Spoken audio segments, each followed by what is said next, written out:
আমি শ্রমিক ভট্টাচার্যকে আবেদন করছি, আপনি সিপিএমের মধ্যে। বিজেপি গত 10 বছরে 7টা ভোট হয়ে গেছে।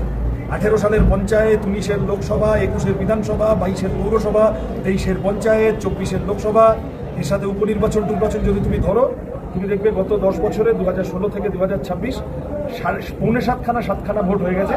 বিজেপি প্রত্যেকবার শিয়ালের কুমিরছানা দেখানোর মতো করে বলে এইবারে আমরা তৃণমূলকে হারিয়ে দেবো, আমাদের ভোট দিন। লাভের লাভ কিছু হয় না। বিজেপি তৃণমূলকে হারাতে পারে না। তৃণমূলকে হারাতে পারবে বামপন্থী, তৃণমূলকে হারাতে পারবে সিপিএম, তৃণমূলকে হারাতে পারবে আইএসএফ, বামফ্রন্টের জোট। আমি শ্রমিক ভট্টাচার্য সহ বিজেপির সমস্ত নেতাকর্মীকে আবেদন করব, যদি আপনারা তৃণমূলকে হারাতে চান তাহলে বামপন্থীদের ভোট দিন। আর আমরা অভয়া আন্দোলনের ক্ষেত্রে যেরকম দেখেছি, আরএসএস এর প্রধান এসে বলে গেলেন যে রাজ্য সরকার যা করবে আমরা তার সাথে আছি।